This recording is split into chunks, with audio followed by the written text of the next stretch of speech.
وساني 29 سنة عم تخلت تشحن 26 سلام تنايب تحكم كبرات تختاتلتنا لهم استدلوا زينات حزنا قريبنا لنا بقدم نتقدر ستاتهم ወጣቶች እየታፈሱ እንደሆነ ታምናለህ ኪዳነ?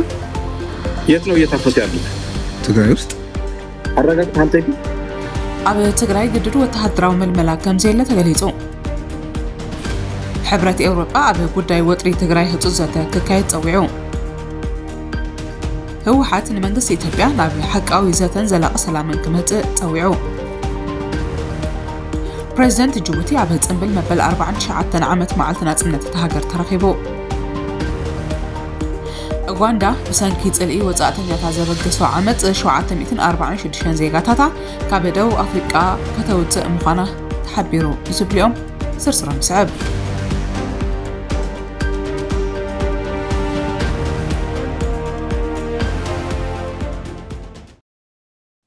ኣብ ትግራይ ግድድ ወተሃደራዊ መልመላ ከም ዘየለ ተገሊጹ ኣብ ትግራይ ከም ብሓድሽ ኣብ ዝተመስረተ ካቢኔ ሓላፊ ቢሮ ጉዳያት መንእሰያት ኮይኑ ዝተመዘዘ መራሒ ተቃዋሚ ውድብ ባይቶና ኣቶ ኪዳነ ኣመነ ምስማዕከን ዜና ርዮት ሚድያ ዘካየዶ ቃለ ምልልስ ፋኖን ሻዕብያን አንጻር ስርዓት ብልጽግና ደው ንኽብሉ ዝገበረ ኣብ ትግራይ ዘሎ ፖለቲካዊ ሓይሊ ከም ዝኾነ ገሊጹ ኪዳነ ኣመነ ክልቲኦም ሓይልታት ቅድም ክብል አንጻር ህዝቢ ትግራይ ተሰሊፎም ብዙሕ ክሳራ ከም ዘሰዓቦ በመግላጽ ኣብዚ እዋን ግን አንጻር ጸላኢ ትግራይ ተሰሊፎም በመህላዎም ምስ ጸላኢኻ ምቅላስ ቅኑዕ ከም ዝኾነ ኣብሪሁ ኣብ ትግራይ ኣብዚ እዋን ኣባላት ሰራዊት ካብ ዝነበሩ ወጻኢ ብሓይሊ ዝካየድ ወተሃደራዊ ዕስክርና ከም ዘየለውን ገሊጹ ወጣቶች እየታፈሱ እንደሆነ ታምናለህ ኪዳነ? የት ነው እየታፈሱ ያሉት? ትግራይ ውስጥ አረጋግጥ አንተ ማለት ማረጋገጥ ምንድነው? አንድ ነገር ተረጋገጠ ታምናለህ አታምንም አንተ ኪዳነ? የኤርትራ ወጣቱ የትግራይ ወጣቶች የለም ትግራይ ውስጥ ምንም አፍታ የለም። ኦኬ ቢቢሲ የታፈሱ ወጣቶችን አነጋግሮ ምንህ ሌላ የአገር ውስጥ ሶርስ ራሱ ልጠቅስልህ አልፈልግም። ቢቢሲ የትግራይ ወጣቶች እየታፈሱ መሆናቸውን ቤተሰቦች ከፍተኛ ችግር ላይ መውደቃቸውን ከመታፈስ እየተደበቁ መሆኑን ተናግረዋል። ሁለተኛ ከፍተኛ ቁጥር ያላቸው ወጣቶች ወደ አዲስ አበባም ወደ የመንም ወደ ሌሎች አካባቢዎችም በብዙ ቁጥር እየተሰደዱ ነው። these are facts እነዚህን ተቀበላለህ? ቢቢሲ ሂውማን ራይትስ ዎች ተፈላለዩ አህጉራዊ ማዕከናት ዜናን ተጣበቅቲ ሰብአዊ መሰላትን ጉዳያትን ሓዊሱ ኣብ ትግራይ ሰፊሕ ግድድ ወተሃደራዊ መልመላ መንእሰያት ከም ዘሎን ዘውፅኦ ጸብጻብ ኣመልኪቱ ዝቐረበሉ ሕቶ ድማ ኣብ ትግራይ ግድድ መልመላ ሰራዊት የለን በመባል ነጽግዎም بتوسخي ودبو أبتاب قربا زوص حدش أواج زلو مرغص انتاي مخانون زقربلو حتى دما ممحياشات زحازو حسابات نتيجة دالو أكال كم زأتو قليزو يخون بركابتهم زقربوهم ممحياشت حسابات حدوي كلتك تقسون تحتيتو أبزهابو ملاش اتوم حسابات أزيوم بزحات سلزنبارو حجي أيزك رومن زبل ملسيهيبوم نسو وسيخو فانون شعبيان لوطي بوليسي بمقبارون بانصارو بلصقنا لوطي بوليسي سلازي غبره مسكلتيوم حيلتات ኮይና ንብልጽግና ክንቃለስ ኢና ዝበለ ኮይኑ ምስ ሻዕብያ ኾንካ ምቅላስ ንረብሓ ህዝቢ ትግራይ ዝዓለመ ይክብሉን ተቐይሶም እቶም ኣብ አዲስ አበባ ምስ ብልጽግና ኮይኖም ዝቃለሱ ዘለዎ ተጋሩ ኣመልኪቱ ኣብ ዝሃቦ ሓሳብ ድማ ቃልሶም ምስ ረብሓ ህዝቢ ትግራይ ዝጻባእ ከም ዝኾነ ከሲሱ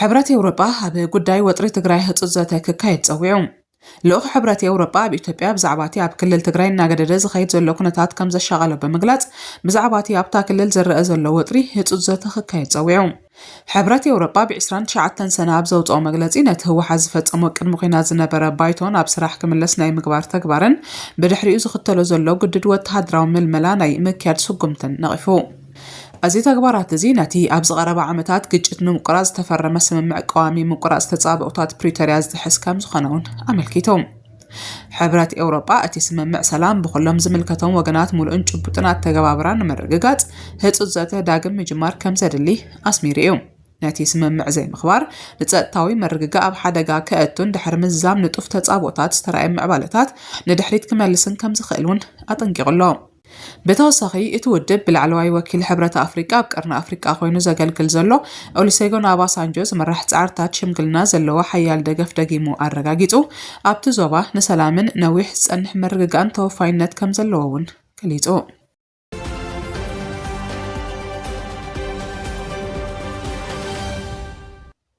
ህወሓት ንመንግስቲ ኢትዮጵያ ናብ ሓቃዊ ዘተን ዘላቕ ሰላምን ክመጽእ ጸዊዑ። ህዝባዊ ወያነ ሓርነት ትግራይ ልኡኽ ሕብረት ኤውሮጳ ብኢትዮጵያ ብዛዕባ እዋናዊ ኩነታት ትግራይ ዘውፅኦ መግለጺ ኣብ ባይታ ዘሎ ሓቂ ዘየንጸባርቕን ንህዝቢ ዘጋጊኒ ብምባል ተቃውሞ ገሊጹ። እቲ ውድብ ኣብ ዘውፅኦ ወግዓዊ መግለጺ ሕብረት ኤውሮጳ ዘቕረቦ ክስታት መሰረት ዘይብሉ ምዃኑ ሎሚ 29 ሰነ ኣብ ዘውፅኦ መግለጺ ሓቢሩሎ።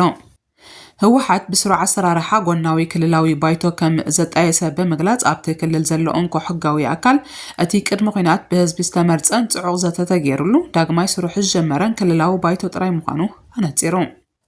ብተወሳኺ መንግስቲ ፌደራል ንስምምዕነት ሰላም ፕሪቶርያ ብቐጻሊ ጥሕሶ ከም ዘሎ ብምውቃስ ነቲ ሓደ ካብቶም ቀንዲ ፈረምቲ ዝኾነ ውድብ ህወሓት ንምፍራስን ካብቲ ስምምዕ ንምውፃእን ዝግበሩ ዘለዉ ፈተነታት ከምኡውን ላዕለዎት ሰበስልጣን ፌደራል ንመሰረት እቲ ስምምዕነት ብተደጋጋሚ ከም ዝኸሓድዎ ኣመልኪቶም።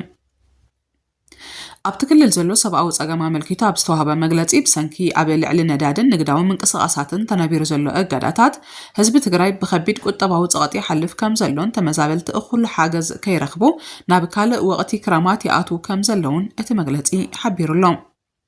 እዚ ከምዚ ልኸሎ ኣብ ዙርያ ትግራይ ዝረአ ዘሎ ሰፊሕ ምንቅስቓስ ሰራዊትን መጥቃዕትታት ድሮንን ንኻልእ ውግእ መበገሲ ክኸውን ከም ዝኽእል ኣጠንቂቑ። ህወሓት ግድድ ወተሃደራዊ መልመላ የካይዳሎ ዝብል ክሲ መሰረት ከም ዘይብሉ ብምግላጽ ህዝቢ ትግራይ ካብ ዘንጸላልዎ ዘሎ ሓደጋ ህልውናን ስጋኣት ጃምላዊ ህልቂትን ተፈጥራዊ መሰል ምክልኻል ከም ዘለዎ ኣረጋጊጹ። ህወሓት ኣብ መግለጺኡ ንልኡኽ ሕብረት ኤውሮጳን ንማሕበረሰብ ዓለምን ኣብ ዘቕረቦ ጻውዒት መንግስቲ ፌደራል ካብቲ ሕጂ ዘሎ ፖለቲካዊ ቅልውላው ወፂኡ ናብ ሓቃዊ ዘተን ዘላቒ ሰላምን ክመጽእ ዘለዎም ጽልዋ ተጠቂሞም ህፁፅ ጸቕጢ ክገብሩ ጸዊዑ።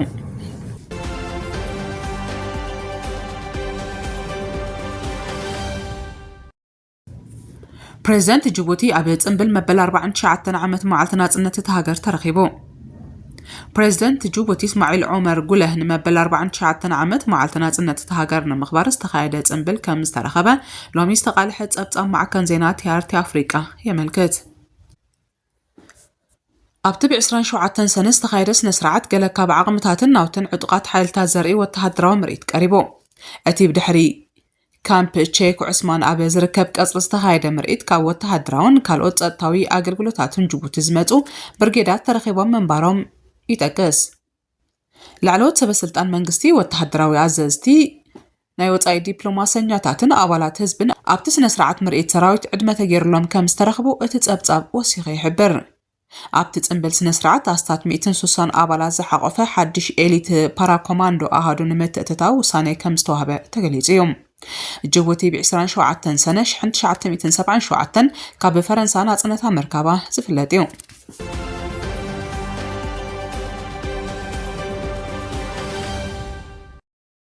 ኡጋንዳ ብሰንኪ ጽልኢ ወጻእተኛታት ዘበገሶ ዓመጽ 746 ዜጋታታ ካብ ደቡብ ኣፍሪቃ ከተውፅእ ምዃና ተሓቢሩ።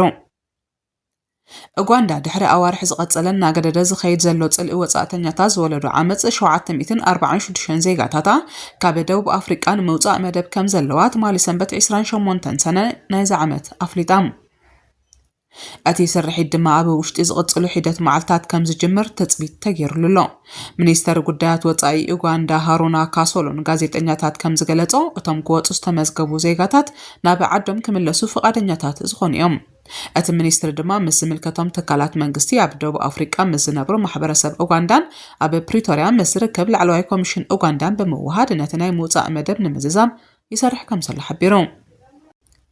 ንሱ ወሲኹ መንግስቲ ነቶም ተመለስቲ ምምዝጋብ ናብ ውሕስ መተኣኻኸቢ ማእከላት ምጉዕዓዝን ኣድላይ ኣብ ዝኾኑሉ እዋን ህፁፅ ሰነዳት ጉዕዞ ምውፃእን ካብ ደቡብ ኣፍሪቃ ዕማማት መስርሕ ምስጓጉን ከም ዘሳልጥ ገሊጹ። ሃገራዊ መዕርፎ ነፈርቲ እቲ ሃገር ዝኾነ ኡጋንዳ ኤርላይንስ ነቲ ስርሒት ምውፃእ ፍሉይ ቻርተር በረራታት ከም ዘካይድን ወፃኢታቱ ድማ ብመንግስቲ ኡጋንዳ ከም ዝሽፈንን ሓቢሩ። ካሶሎ ናብ ዓዶም ክምለሱ ዝደልዩ ኡጋንዳውያን በተን ዝተረፋ ሒደት መዓልታት ኣብ ፕሪቶርያ ብዝርከብ ላዕለዋይ ኮሚሽን ኡጋንዳ ክምዝገቡ ኣተሓሳሲቡሎም። ብተወሳኺ ገለ ኡጋንዳውያን ብሰንኪቶም ዕጡቓት ጉጅለታት ንመወዳእታ ግዜ ክሳብ 30 ሰነ ዝጸንሕ ዝሃብዎ ገደብ ምውፃእ ስዒቡ ብገዛእ ርእሶም ካብ ደቡብ ኣፍሪቃ ወፂኦም ከም ዘለዉ ይሕብር። ካሰሎ ኣብ ክፍለ ሃገር ካዙሉ ናታል ኣብ ዝተኻየደ ጸረ ስደተኛታት መጥቃዕቲ ሓደ ኡጋንዳዊ ከም ዝተቐትለ ዘረጋገጸ ክኸውን ከሎ ሬሱ ናብ ዓዱ ንምምላስ ምድላዋት ይግበር ከም ዘሎ ወሲኹ ገሊጹሎም።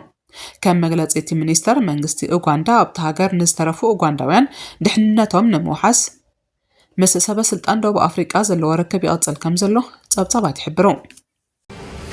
ክቡራት ተኸታተልትና ንሎም ዝተዳለዉ ዜናታት ኣብዚ ዛዚምና ኣለና። ሰላም